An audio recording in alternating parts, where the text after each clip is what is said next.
Formation YouTube FLE, faut-il mettre des sous-titres pour les vidéos? Merci à Laurence une nouvelle fois pour sa question. J'avais répondu à sa question il y a quelques jours. Elle m'a posé une autre question concernant la formation YouTube de A à Z qui vraiment, dont le code va expirer dans 2 jours.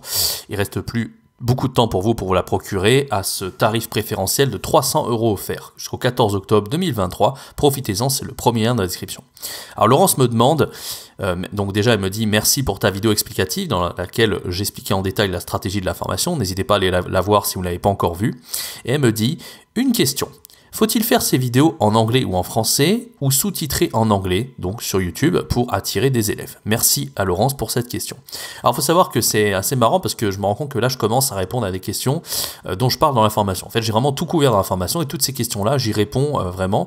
Et je vous l'ai déjà dit, en fait, dans cette formation, j'impose une méthode, j'impose une façon de faire, je m'adapte pas à tous les styles, c'est pas oui mais peut-être il faut faire comme ci, comme ça, non, je vous impose un style qui pour moi a cartonné, ça fait 15 ans que je crée des vidéos YouTube, d'accord, il y a plein de trucs que j'ai fait, d'erreurs énormes que j'ai faites en 15 ans, où mes vidéos n'ont jamais, mes chaînes n'ont jamais décollé. Maintenant avec la bonne méthode, vous le voyez, ça marche très bien. Donc moi je vous impose cette méthode-là et je sais que cette méthode marche, quel que soit d'où vous venez, et je vous le dis, le but c'est que ce soit le plus accessible possible. Même votre grand-mère pourrait y arriver. Donc, ce que je conseille, c'est de faire des vidéos en français.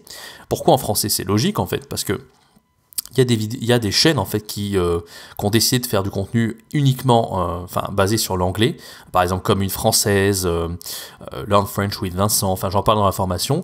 Et le problème de ces chaînes-là, c'est qu'en fait quand on fait du contenu en anglais, c'est avant tout pour les apprenants qui ont un niveau débutant total, mais vraiment à 0 à 1. Alors c'est bien si vous faites que du contenu pour ces gens-là, ça peut être une spécialité au départ, mais vous regardez bien en fait que les chaînes YouTube qui ont le plus grand succès, Français avec Pierre, Français Authentique, ont des millions d'abonnés, 3 millions d'abonnés je crois, juste en ayant fait du contenu français. Parce que le but, c'est même quand on a un niveau débutant, c'est d'habituer son oreille, c'est d'écouter le français le plus possible. Donc si vous faites du contenu en anglais, malheureusement, les apprenants, ils vont pas progresser autant que ce qu'ils devraient. Donc moi, je conseille pas du coup de faire du contenu forcément en anglais. Ça marche, je dis pas que ça marche pas, mais vous, en fait...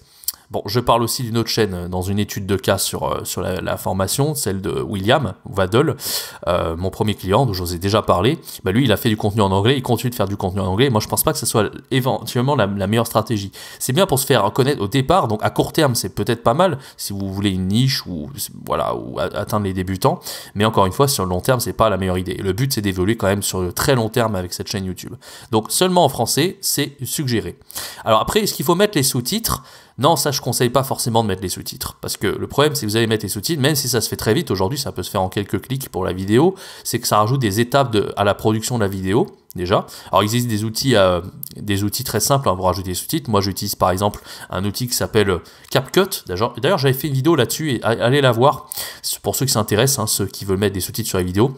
En quelques clics on peut mettre des sous-titres sur une vidéo, c'est assez simple, mais ça demande quand même si tout est automatique, ça prend quand même, vous allez voir, regardez la vidéo, ça peut prendre 15-20 minutes de juste optimiser les sous-titres pour la vidéo, donc c'est un peu pénible et le but, nous, c'est de faire quelque chose de plus simple possible en fait.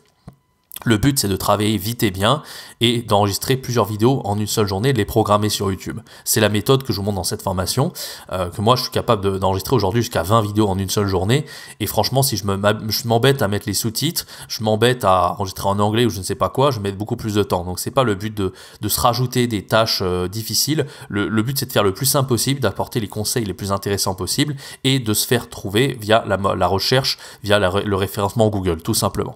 Voilà. Et l'autre raison pour laquelle c'est pas forcément pertinent de mettre les sous-titres, c'est que la même chose que l'anglais, en fait, vous allez habituer les apprenants à lire plutôt qu'à comprendre vraiment en immersion totale ce que vous dites.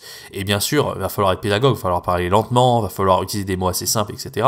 Mais là, je compte sur vos skills, sur vos compétences de prof de FLE pour y arriver. Et bien sûr, si vous êtes débutant dans l'enseignement du FLE, j'ai plein d'autres formations qui peuvent vous aider vraiment à faire des cours intéressants. Donc moi, je pars du principe que vous êtes plutôt un bon prof de FLE ou une bonne prof de FLE. Et dans cette formation, on va va pas se concentrer sur la qualité de ce que vous enseignez, mais plutôt sur la stratégie pour vraiment arriver à gagner des élèves. C'est vraiment la promesse de cette formation. Voilà, j'espère que j'aurai répondu à ta question, Laurence. Merci encore pour cette dernière. N'oubliez pas que cette formation, elle expire dans 48 heures. Vous avez 300 € offerts, donc jusqu'au 14 octobre 2023 à 23h59. Profitez-en, c'est le premier lien dans la description. Si vous n'êtes pas sûr de votre choix, encore une fois, il y a une double garantie. Donc, surtout une garantie importante, c'est je vous rembourse 2 fois le montant de la formation. Si au bout d'un mois, vous n'avez pas gagné un certain nombre d'élèves, on va dire entre 5 et 10 élèves, c'est largement faisable en un mois, je pense, en appliquant cette méthode. Voilà, n'hésitez pas, je suis très fier de cette méthode et je serai aussi très fier que vous la suiviez. Il y en a déjà qui l'ont suivi, comme William, qui ont adoré et ça fait extrêmement plaisir. Voilà, n'hésitez pas. Moi, je vous donne rendez-vous très bientôt pour une prochaine vidéo sur la chaîne YouTube. C'était Jérémy. Ciao, bye bye.